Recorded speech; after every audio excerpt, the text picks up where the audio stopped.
Здравствуйте! В этом видео разберемся с браузером Google Chrome, рассмотрим большую часть настроек, приема работы, комбинации клавиш.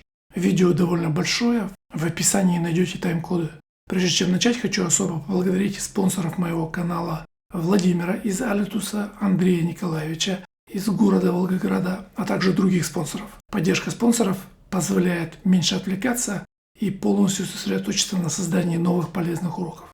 Спасибо вам! А теперь приступаем.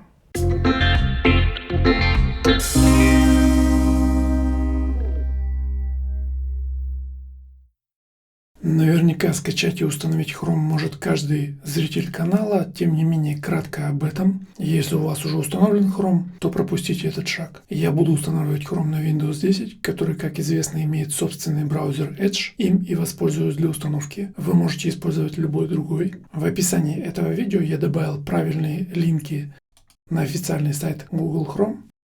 Под номером 1 стандартный установщик. Для него требуется обязательный доступ в интернет при установке. Если скачать этот установщик, то скачается файл большего размера. Это офлайн установщик. Он бывает полезен, если нужно установить Chrome на компьютер, на котором в данный момент нет доступа в интернет, а также при некоторых проблемах с сетевым подключением. Я использую стандартный установщик, нажимаю сюда.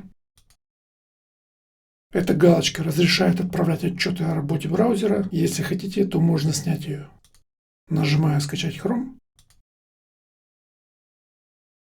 Установщик скачался. Закрываю браузер Edge и открываю загрузки. Стандартный установщик небольшой по размеру. Запускаю его. Закрою проводник. Здесь подтверждаю установку. При такой установке происходит докачка файлов через интернет и автоматически стартует установка. Chrome установился и запустился. Закреплю Chrome на панели задач. Правый клик по ярлыку. В заголовке видео написано «Для начинающих», поэтому несколько совсем базовых вещей. Каждый сайт вы можете просматривать в отдельной вкладке. Сейчас открыта вкладка с приветствием. Открыть новую вкладку можно, например, кликнув по этому плюсу. При наведении всплывает подсказка.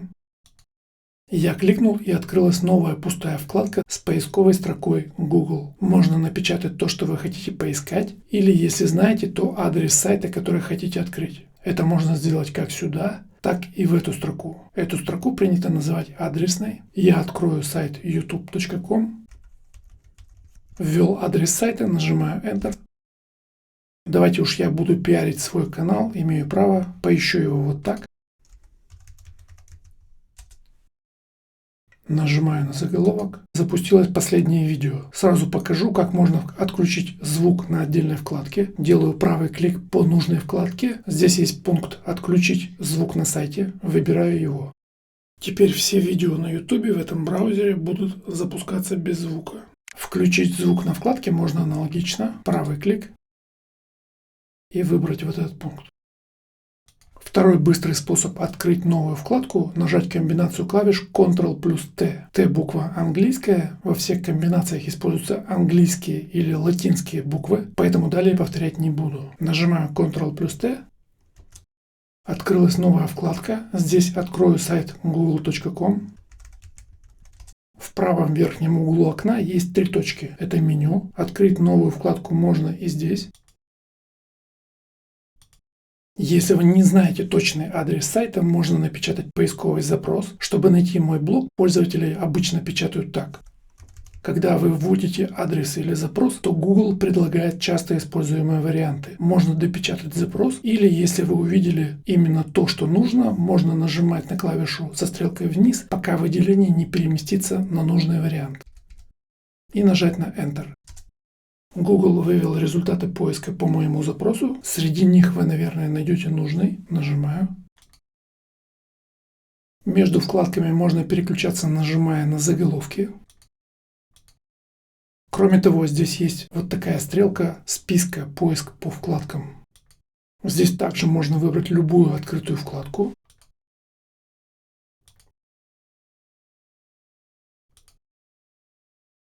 Поискать вкладку, если их много.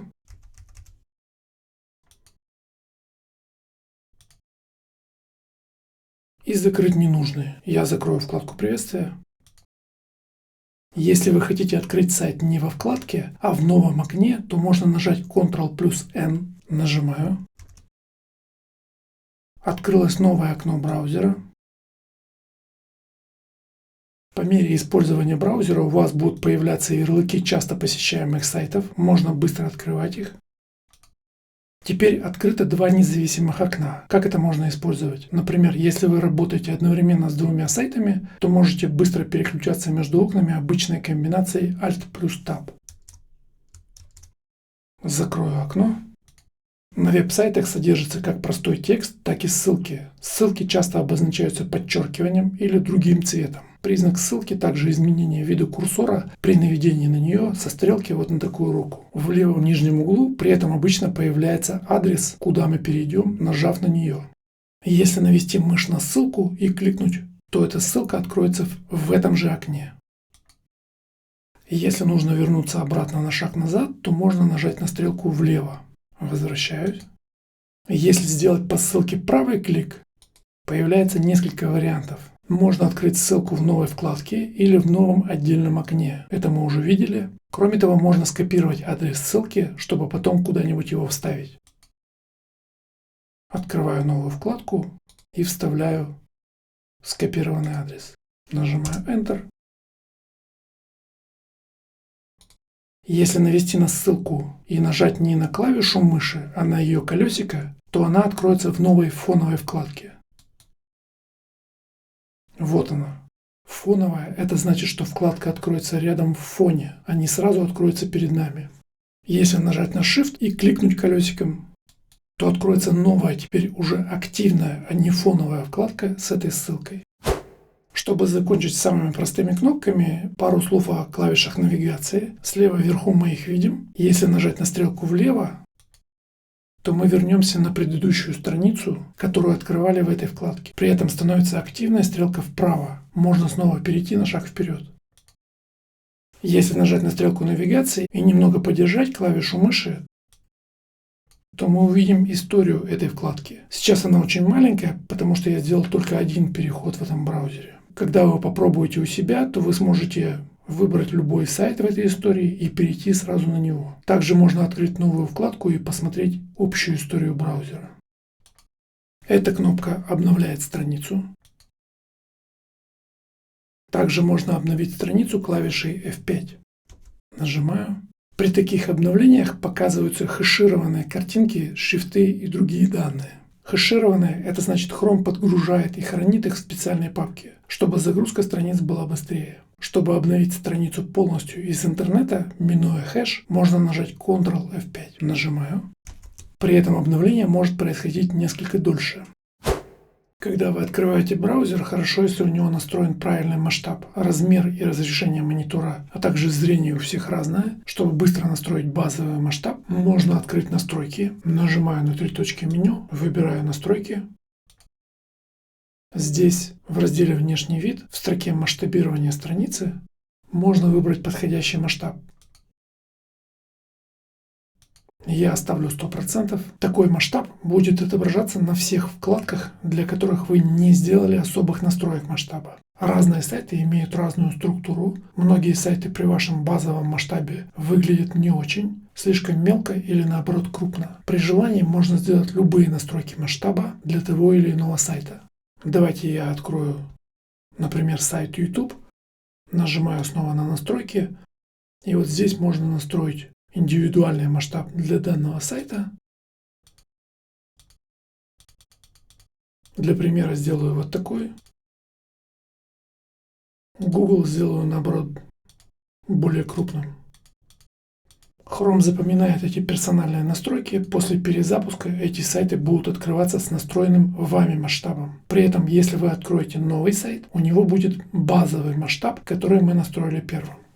Кроме того, можно нажать комбинацию клавиш Ctrl плюс или Ctrl минус. Плюс делает картинку крупнее, минус, соответственно, мельче. Любую вкладку можно развернуть на весь экран. Для этого можно нажать F11. Как видим, все дополнительные элементы органы управления и панель задач пропали, осталась только вкладка с содержимым сайта. Для возврата к обычному просмотру можно снова нажать F11 или коснуться курсором верхней границы и нажать вот на эту кнопку. Можно развернуть на весь экран видео, например, на YouTube. Сначала лучше настроить максимальное качество. Для этого нажимаю на нижней планке видео шестеренку настройки и выбираю максимальное качество. После этого можно нажать вот на эту кнопку или на клавишу с буквой F. Видео развернуто на полный экран. Для отмены полноэкранного режима можно нажать сюда или на клавишу с буквой F. Снова перехожу к настройкам. Здесь можно опуститься до конца вниз и настроить то, что будет открываться при запуске Chrome. Это может быть просто одна новая вкладка с поисковой строкой от Google. Если вам нравится возвращаться к тем вкладкам, которые были открыты в последний раз, то выбирайте второй вариант. Теперь, если вы закроете браузер, а потом откроете его, у вас откроются те же самые вкладки. Chrome, как и любой браузер, мечтает стать браузером по умолчанию. Опускаю снова вниз. Третий вариант – заданные страницы. Выбираю. Здесь можно добавить страницу, ввести сюда адрес сайта и нажать на кнопку «Добавить». Кроме того, можно использовать те страницы, которые открыты сейчас. Я использую открытые мной страницы, нажимаю. Можно отредактировать список, добавить или убрать ненужные. Я удалю, например, вот эту страницу. Такой список меня устраивает. Закрываю Chrome. Открываю снова. Теперь, независимо от того, какие вкладки были открыты перед выходом из браузера, при запуске откроются заданные вами сайты. Чтобы нужные вкладки всегда открывались в браузере, можно их закрепить. Для этого делаю правый клик по нужной вкладке. Выбираю «Закрепить». При этом вкладка перемещается влево и становится узенькой, как кнопка. Можно закрепить несколько вкладок.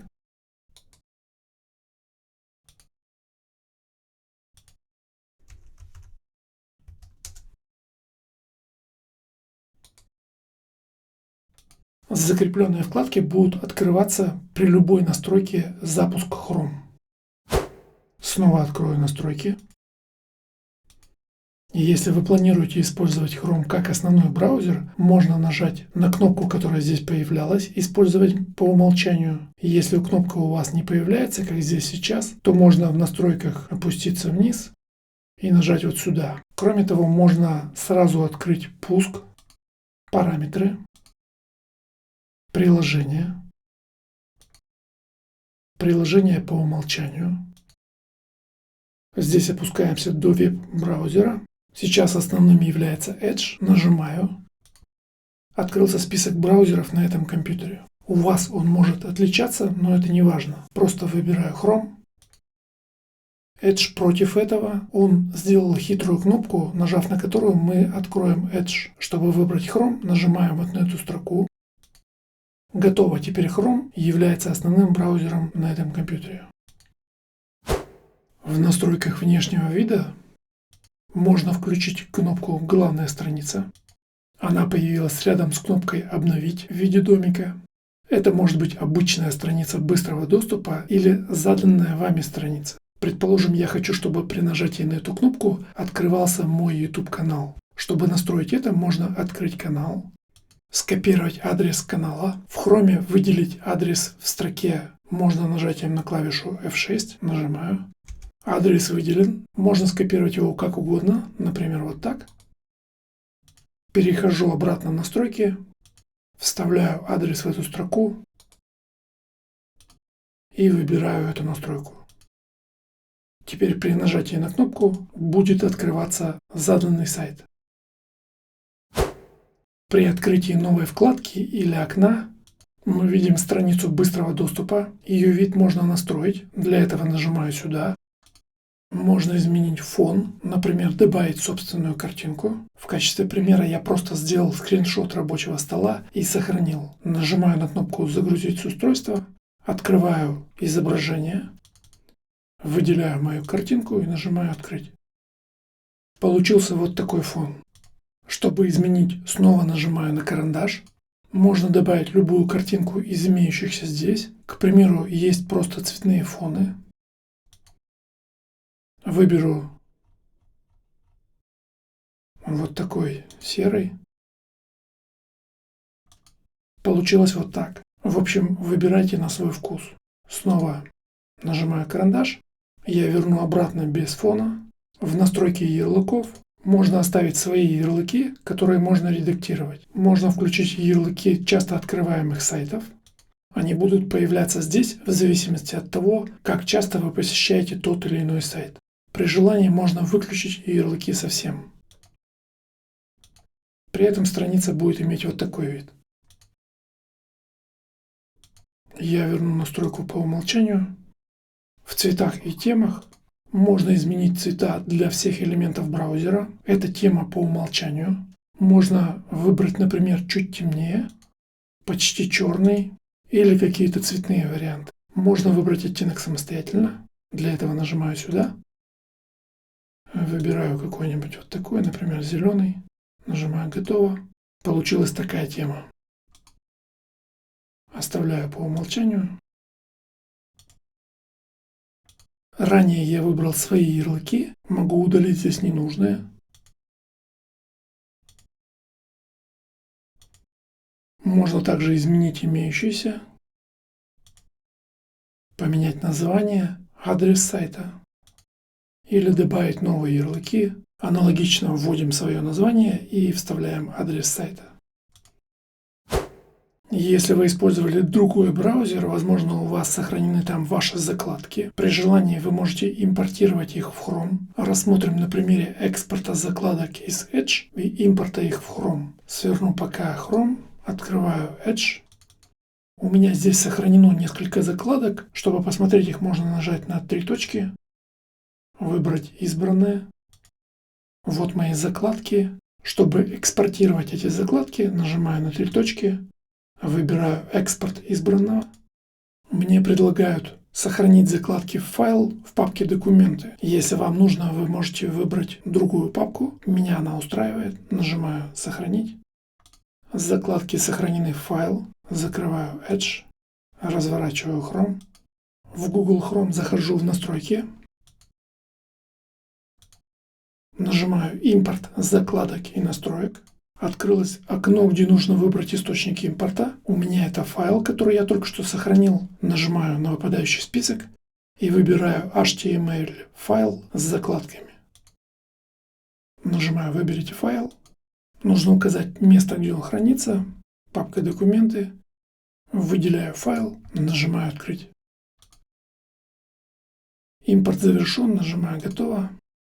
Мы видим импортированные закладки. Теперь можно делать с ними все, что угодно. Например, перетащить, скопировать, вставить в любую папку с закладками. Ну и, разумеется, можно использовать их по прямому назначению, переходить на нужные сайты. Пароли Chrome я довольно подробно рассматривал вот в этом видео. Посмотрите этот ролик, если интересно. Когда вы качаете что-то из интернета, обычно это попадает в папку загрузки. По умолчанию эта папка находится на системном разделе. Чем больше вы качаете файлов, тем меньше свободного места остается для работы системы. Если у вас на диске есть отдельный раздел, под файлы можно быстро настроить папку загрузки на этом разделе. У меня есть раздел. Я создам здесь папку, назову ее, чтобы не путать, как-нибудь вот так. Вы можете придумать любое название. Загрузки у нас настраиваются в дополнительных настройках. Нажимаю вот сюда, скачанные файлы. Здесь нажимаю кнопку «Изменить» и выбираю только что созданную папку.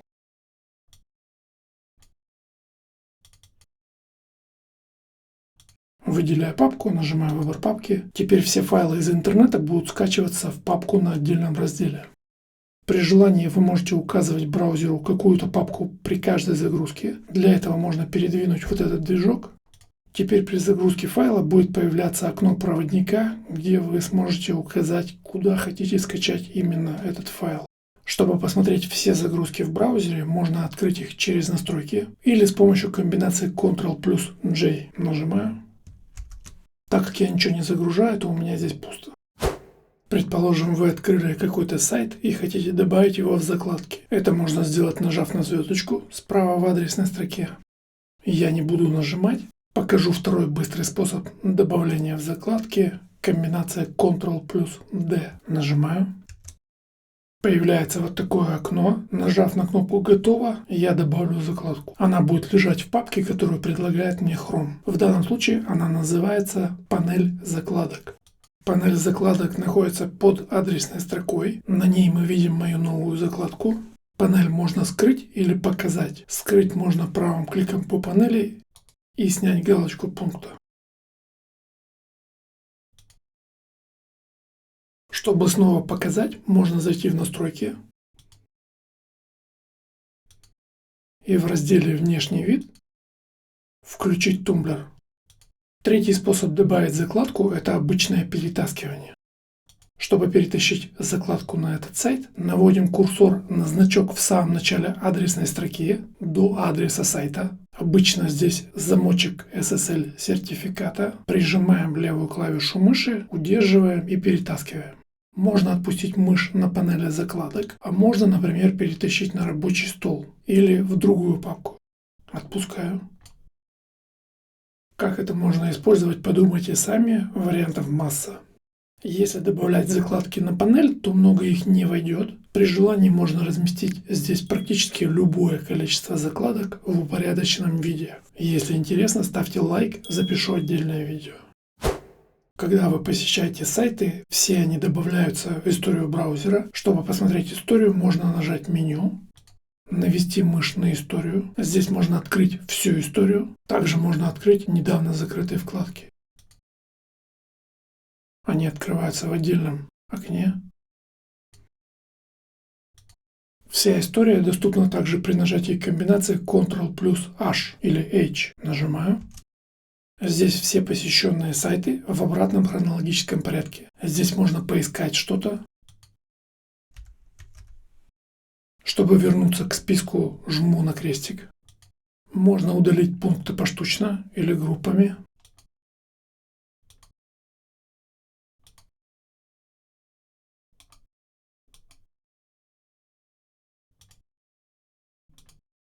Если вы хотите найти все посещения какого-то сайта, то нажимайте на три точки и выбирайте другие записи по этому сайту. Здесь будут все записи, содержащие адрес этого сайта. При желании их можно удалить.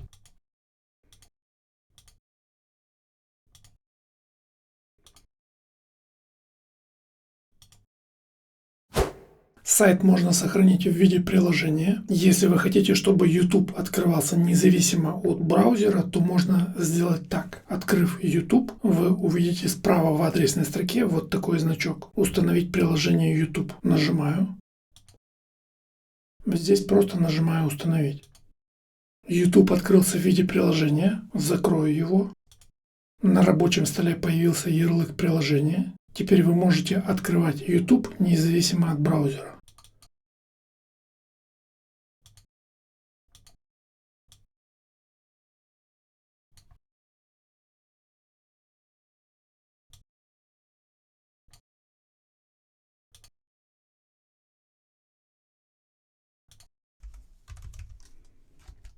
Можно совсем закрыть браузер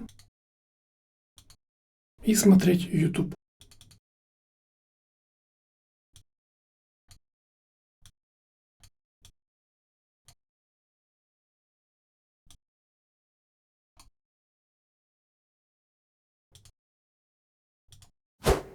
Если вы хотите сделать такое приложение для нужного сайта, но не видите значка в строке, то можно сделать так. Нажимаю меню, навожу на дополнительные инструменты и в этом меню выбираю пункт «Создать ярлык».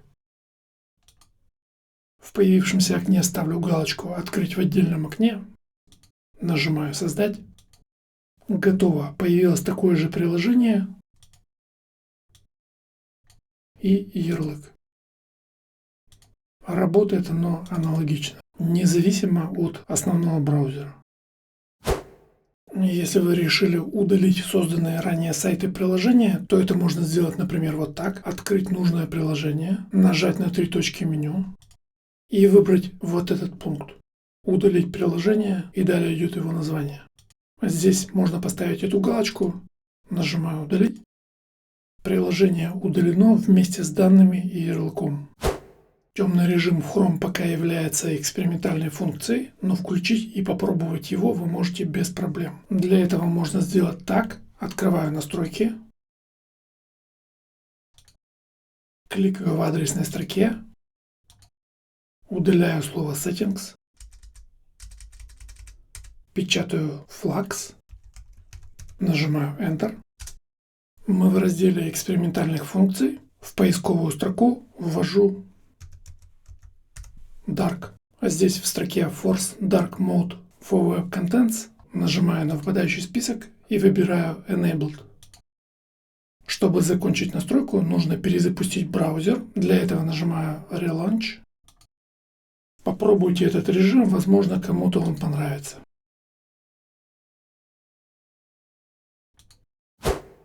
Если не понравится, вернуть можно аналогичным способом. Снова переходим на страницу Flux. Включенный режим, скорее всего, будет у вас наверху. Можно на всякий случай снова ввести Dark. Нажать на выпадающий список и выбрать Default. Снова Relaunch. Теперь Chrome снова в режиме по умолчанию. Современный браузер – это один из главных пожирателей ресурсов компьютера. Chrome не исключение. Большое количество открытых вкладок может замедлять работу как браузера, так и всей системы. Старайтесь периодически закрывать ненужные вкладки. Разные сайты потребляют разное количество ресурсов. Контролировать, какая вкладка сильнее всего грузит браузер, можно в отдельном диспетчере задач Google Chrome. Он легко открывается комбинацией Shift плюс Escape. Нажимаю.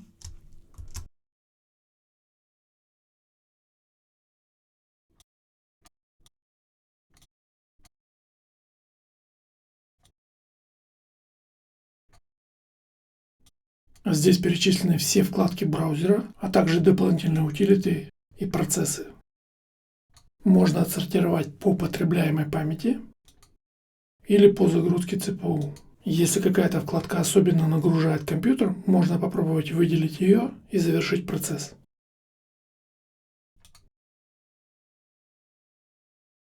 Я выделил вкладку, завершаю процесс.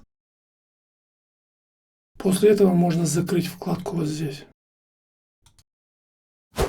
При работе браузер накапливает временные файлы, изображения, куки и другие данные. Со временем бывает так, что некоторые сайты начинают работать неправильно, отображают не всю информацию корректно, появляются другие глюки. Для решения подобных проблем можно попробовать очистить браузер. Это можно сделать в меню «Настройки», «Конфиденциальность и безопасность». Здесь есть отдельная кнопка. Кроме того, на любой вкладке можно быстро открыть очистку, нажав Ctrl-Shift-Delete. Нажимаю. При этом сразу открывается окно «Очистить историю». На основной вкладке очищается история браузера, файлы и куки. На вкладке «Дополнительные» можно выбрать также пароли, данные автозаполнения, настройки сайтов и вот эти данные. Можно выбрать временной диапазон, час, сутки, неделя, месяц и весь период. Я выбрал за все время. После этого для очистки нажимаю «Удалить данные». После закрытия окна очистка завершена. Лучше перезапустить браузер. При таком выборе сбрасываются все ваши настройки, например, пароли, масштабы, отключение звука и так далее. Вам придется сделать нужные настройки снова. Если очистка не помогла, можно попробовать сбросить браузер. Для этого нажимаю «Меню», «Настройки», перехожу к дополнительным, сброс настроек и удаление вредоносного ПО. Для восстановления настроек по умолчанию нажимаю сюда.